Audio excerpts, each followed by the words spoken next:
Hablemos de Salud, un programa de UNAM Chicago y Spanish Public Radio, porque ahora más que nunca es importante el tema de la salud. El doctor Hamid Hussein, especialista en medicina familiar, nos habla de cómo podemos mantenernos saludables en estos tiempos de incertidumbre. Comenzamos.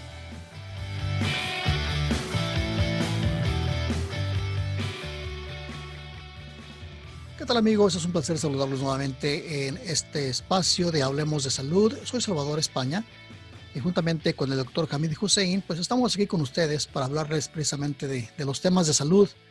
Ahora que es más importante que nunca que estemos enterados precisamente de estos tópicos. Doctor Hamid Hussein, doctor médico familiar, bienvenido al programa Hablemos de Salud. Muchas gracias, Salvador. Gusto estar de nuevo con ustedes.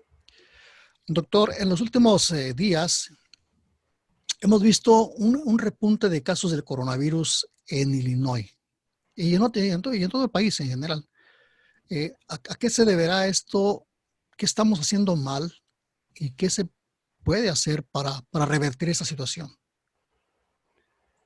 Bueno, el tema del coronavirus ahora ha sido no solamente de manejo del individual, sino en todo el mundo, a nivel local. No hay posiblemente un rincón en el planeta que no haya escuchado sobre el coronavirus, el COVID-19, y cada persona tiene una opinión al respecto. Pero a pesar de haber mucha información, los conceptos que tiene la gente en muchas ocasiones está errado. Y vamos a hacer un poquito de aclaraciones, regresemos un poco en el tiempo y hagamos algunas definiciones. Vamos a explicar qué es un virus realmente. Un virus, ¿qué lo diferencia de una bacteria? ¿Qué lo diferencia de otros organismos? Entonces, cuando estamos hablando de un virus, estamos básicamente hablando de un ente biológico, de un organismo que está compuesto de material orgánico, DNA, que es el material genético de replicación, envuelto por una membrana. Entonces, es un organismo muy simple, compuesto de material genético, envuelto por una membrana. Todavía existe discusión si es un organismo vivo o no, si todavía se le puede considerar algo que tenga vida propia. Lo que sí es cierto es que de por sí no puede sobrevivir un virus, a diferencia de una bacteria. Una bacteria es un organismo mucho más complejo que tiene este mismo material genético dentro de un núcleo, tiene otras estructuras que le ayudan a producir sus propias proteínas, sus propias estructuras de membrana, y son, por así decirlo, una fábrica dentro de esta pared, mientras que el virus no. El virus usted lo deja en el aire, lo deja en el ambiente y eventualmente muere. El virus necesita estar en otro organismo, en este caso un ser humano, otra célula, para poder sobrevivir. Entonces lo que hace es, una vez penetra en el organismo, por cualquier vía, la vía respiratoria, por ejemplo, inhalar, entra a las células por unos mecanismos muy específicos y busca su manera de llegar hasta el DNA de las propias células de esta persona. Y al ingresar a este núcleo, entonces toma control, algo así como que secuestra el mecanismo de producción de proteínas de la célula humana y hace que nuestro organismo empiece a producir las proteínas que necesita para su membrana y todo su crecimiento, y lo que es un virus se vuelven millones y vuelve y se disemina y se vuelven muchos más y muchas réplicas y pasa de una persona a otra, o en el caso de una infección animal, de un animal a otro, o puede saltar de un animal a un ser humano. Esto es importante saberlo porque nos da a entender lo difícil que es tratar un virus comparado a una bacteria. Cuando hablamos de un virus, estamos hablando de un organismo donde los antibióticos no funcionan, y no funcionan por lo que acabo de explicar ahora en cuanto a la composición. Una vez el virus está diseminado en la comunidad, se va a seguir transmitiendo a no ser de que una de dos cosas pase. O se corte la cadena de transmisión debido a medidas de aislamiento, máscaras, lo que sea, pero evitar de que el virus pase de un individuo a otro, o que la gente desarrolle una inmunidad, unos sistemas de defensa que habíamos hablado en unos programas anteriores en contra de este virus específico. Si bien no lo eliminan, por lo menos lo neutralizan. O la tercera, que exista una vacuna que prácticamente le dé defensas a las personas, y una vez infectados el virus no vaya a tener mucha patogenicidad, significando que no vaya a hacer mucho daño. O una combinación de las tres.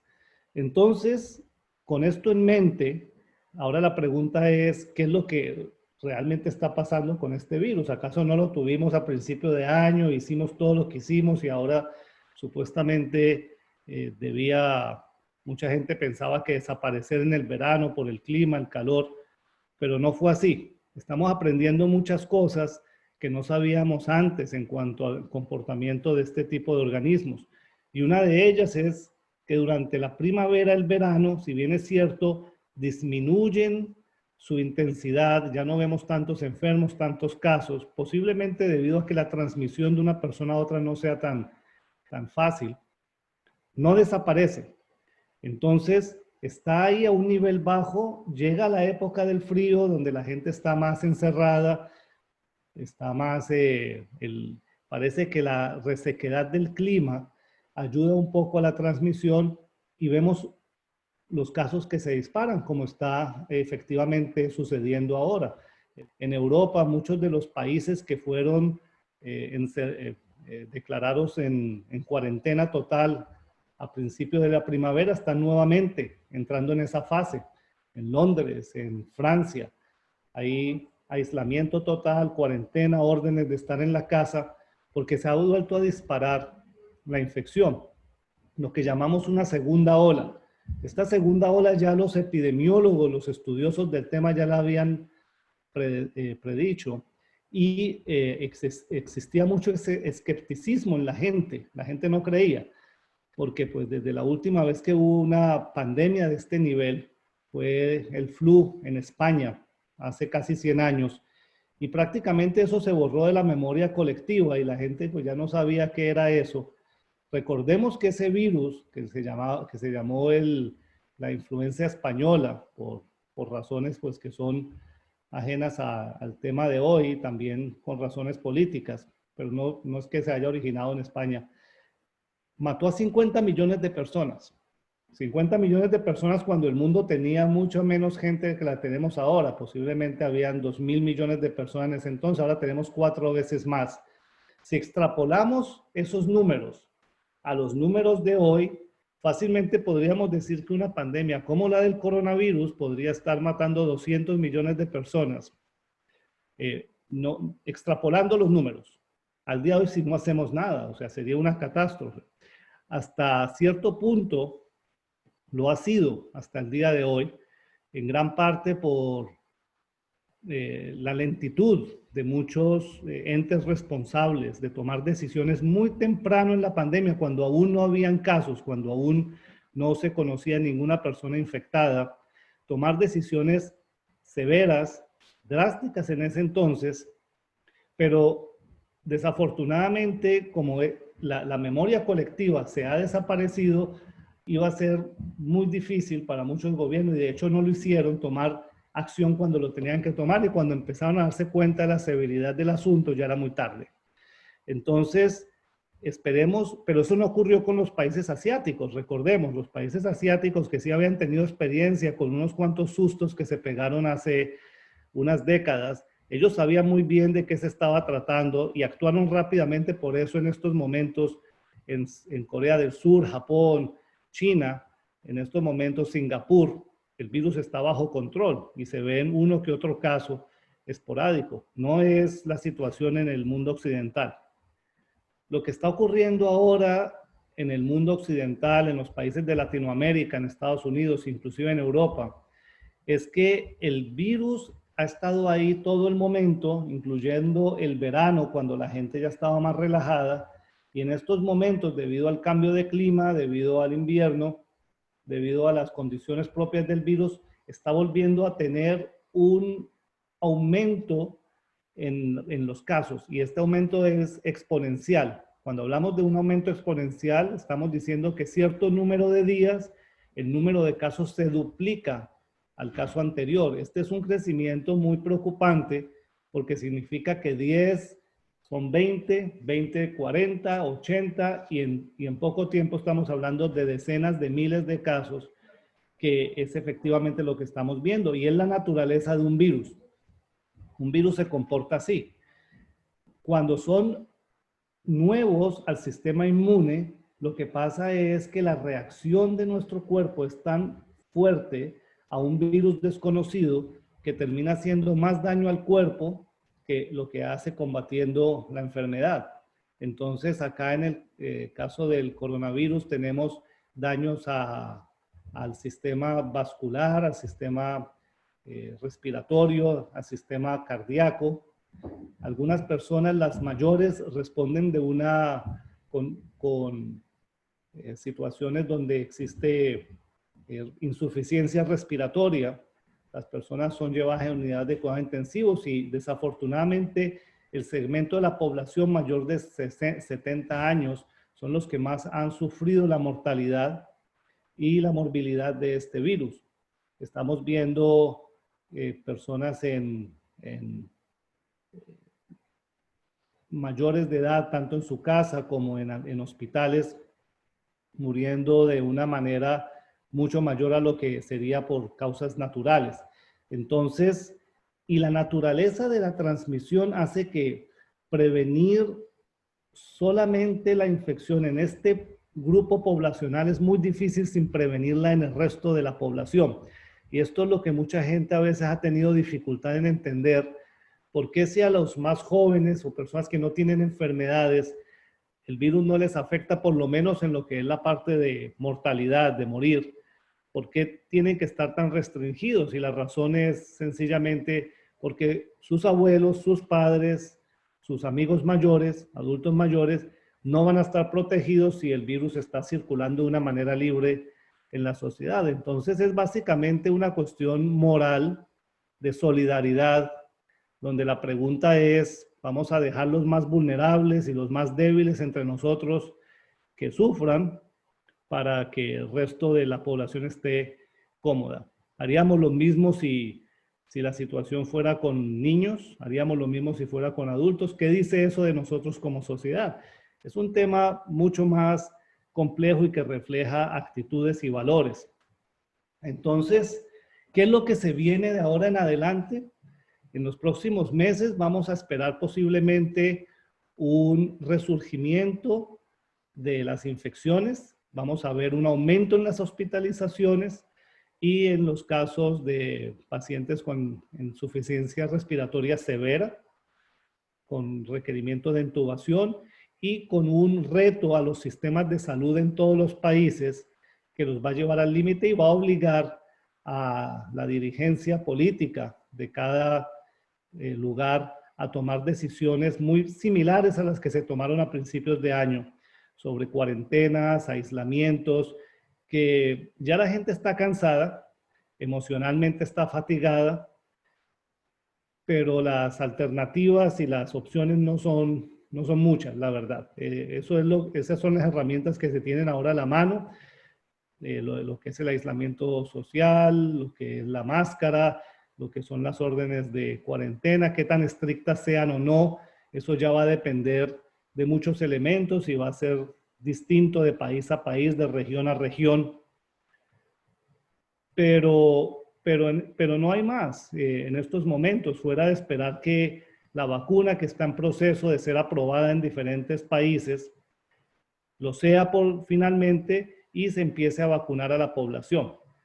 Ahora, una vez la vacuna sea aprobada, eso no significa de que al otro día o ni siquiera al mes ya la gente pueda regresar a normalidad, porque imagínense la tarea titánica de vacunar miles de millones de personas en el mundo, y no solo eso, sino que la gente acepte vacunarse y que tanta desinformación que existe en los medios sociales, donde la gran mayoría del mundo, el mundo ya ha cambiado sustancialmente en cuanto al lugar donde obtienen su información. Hoy es en los medios sociales. Cada cual obtiene la información que realmente quiere escuchar, más que una información objetiva.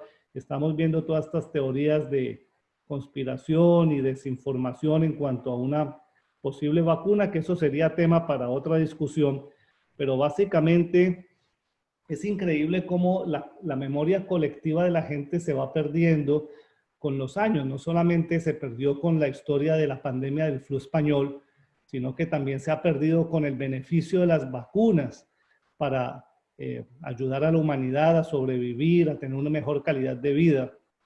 En el caso personal, yo recuerdo muy bien que mis padres, mis abuelos hablaban de que la mitad de los niños menores de 5 años, de 10 años de su generación murieron, la mitad o más. Y resulta que eso no era una anécdota o algo escolar, eso era verdad en todo el mundo. Todos los niños antes de los 10 años, solamente la mitad lograban sobrevivir. Y la mortalidad era por causa de enfermedades como el sarampión, la varicela, la viruela, el polio, enfermedades que hoy prácticamente han sido erradicadas gracias a las vacunas. Esto se ha olvidado y desafortunadamente existen grupos en diferentes lugares donde ponen en duda la efectividad de estas vacunas, este logro inmenso de la humanidad de haber erradicado estas plagas que eran horrorosas. Niños muriéndose en millones sin ninguna cura. Hemos olvidado el beneficio de estas vacunas. Uno de los mayores logros de la humanidad junto a la sanidad, el acueducto, los alcantarillados, pero desafortunadamente la desinformación existe y vemos grupos que tratan de poner en duda este beneficio. Pero independientemente de eso, hasta que no tengamos una vacuna, posiblemente en una manera masiva a mediados del próximo año. Muy bien, doctor, pues muy interesante todo esto que nos cuenta respecto al virus, del coronavirus, su forma de actuar, su forma de desarrollarse y por qué está siendo tan difícil precisamente combatirlo. ¿Le parece si hacemos una breve pausa y cuando regresemos retomamos el tema de las vacunas? ¿Por qué podría ser complicado que funcionara como se debe una vacuna en la población actual? ¿Le parece? Correcto. Amigos, no se vayan, regresamos en un instante a Hablemos de Salud con el doctor Hamid Hussein. SPR, su estación, para escuchar noticias, 13 horas en París, música, puedo decirte que soy un ángel para el amor y mucho más. Amigos, estamos de regreso en este programa Hablemos de Salud con el doctor Hamid Hussein, porque ahora más que nunca es importante que estemos precisamente enterados de salud. Y doctor, pues en el primer segmento hablábamos ya un poco, usted nos explicaba lo que son los virus, lo que son las bacterias, por qué está siendo tan difícil combatir este virus del coronavirus. Y nos hablaba también de la vacuna. ¿Y qué se espera respecto precisamente a una vacuna tal vez para el próximo año? Si podría ser efectiva de la forma como se espera. Y también nos planteaba usted la posibilidad de que mucha gente no quisiera ponerse esta vacuna. ¿Por qué sería eso? ¿Por qué se debe tal vez a un aspecto cultural? ¿Se debe a que tendríamos miedo? ¿Cuál sería ese motivo por el cual la gente no quisiera vacunarse contra este virus tan peligroso? Es una pregunta, Salvador, muy importante que debemos analizar, y yo quiero dirigirme a todos quienes nos escuchan en casa, desde sus lugares de trabajo. Vamos a hablar de las vacunas, y ya había mencionado cómo las vacunas en general han logrado una mejoría en el estilo de vida, en la calidad de vida y en la sobrevivencia de los seres humanos. Y sigue siendo verdad en el día de hoy. Ahora una vacuna contra el coronavirus va a tomar en cuenta muchos aspectos que ya se han aprendido desde el pasado sobre lo que son en general las vacunas, que son efectivas, que logran salvar vidas. La razón por la cual muchas personas no quisieran o algunas personas no quisieran vacunarse, no puedo pensar en otra que no sea desinformación. y desinformación que proviene de sitios de los medios sociales, de información de ciertas personas que tratan vehementemente oponerse a cualquier tipo de vacunación sin información científica, sin información verídica, haciéndole daño a la gente. No, y las personas pues son susceptibles a este tipo de desinformación. Lo triste es que terminan pagando con sus vidas o con las vidas de sus seres queridos. Una cosa es que usted quiera creer lo que quiera creer, otra es que tenga evidencia que la soporte. Usted puede decir cualquier cosa, pero si no hay evidencia que la soporte, entonces el piso sobre el cual está parado es movedizo. Entonces, yo le pido a la gente que realmente se informe bien, que tenga fuentes de información. Hay fuentes de información que son más precisas, más correctas que otras. No toda persona que ponga en duda todo lo que haya en la ciencia tiene la razón. Piensen que, por ejemplo, el cigarrillo, muchas personas ponían en duda que el cigarrillo era dañino para la salud por muchos años. El cigarrillo. La gente fumó por muchos años antes de que empezara y sigue fumando. Cuando ya se conoció la verdad de todo esto, ya había muerto decenas de millones de personas. La gente no se resistió a usar cinturón de seguridad en los carros por muchos años. Decenas de miles de personas todos los años morían debido a esto. Entonces quizás puede tomar un poco de tiempo en la conciencia humana en desarrollarse, pero el que se demore más en entender los beneficios de una vacuna, pues está corriendo un riesgo y está poniendo en riesgo a su familia. No hay otra manera de describirlo. Si tiene dudas, pregunte. Si tiene cualquier tipo de comentarios, hable con su médico, alguien con quien usted confíe y que sean fuentes fidedignas de información. Bueno, muy bien, doctor. Pues ya para ir cerrando el programa de hoy, ¿le gustaría dejar algún mensaje para nuestra comunidad en esta semana, en estos últimos días donde, como decíamos al principio del programa, pues estamos viendo este resurgimiento de casos? Sé que ya se han aplicado restricciones, por ejemplo, para restaurantes, para bares. Me parece que también para reuniones sociales en algunas partes, si no ya en la mayoría de las partes del estado de Illinois. ¿Le gustaría cerrar con algún mensaje para la comunidad? Es un mensaje de esperanza.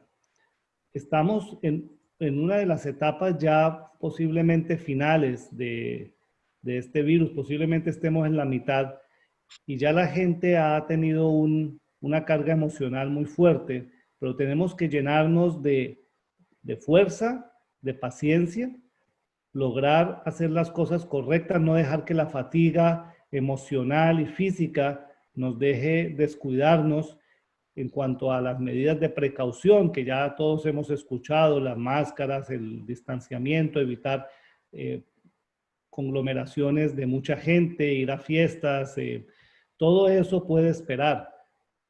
Y eventualmente la prioridad en estos momentos debe ser la de preservar la vida de los seres queridos, la vida propia y la de los demás y lo que nos rodea.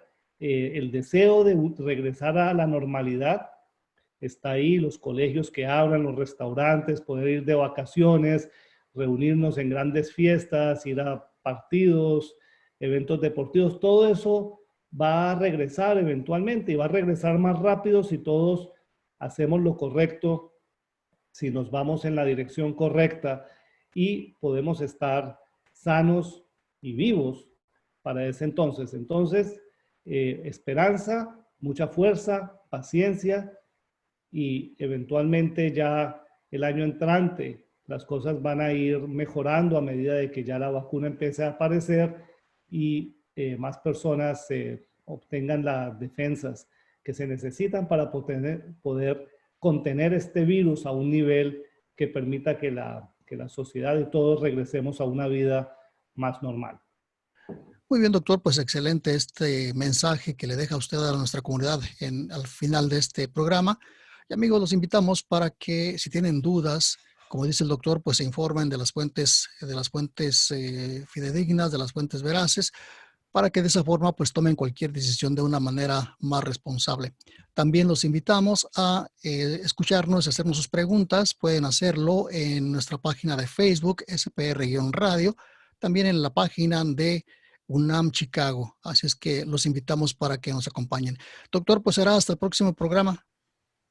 Nos vemos el próximo programa y un gran saludo y a todos mucho ánimo, mucha paciencia, que de esta salimos todos juntos. Muy bien. Amigos, será entonces hasta el próximo Hablemos de Salud con el doctor Hamid Hussein. Hasta luego.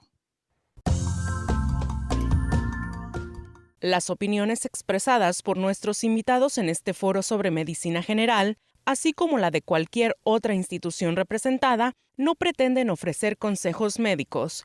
Cada individuo es diferente y solo un médico profesional puede ayudar en el asesoramiento sobre qué es mejor para cada caso en particular. Consulte a su médico de cabecera sobre preguntas específicas. Este foro ofrece información acerca de la salud y el bienestar exclusivamente con el propósito de educar.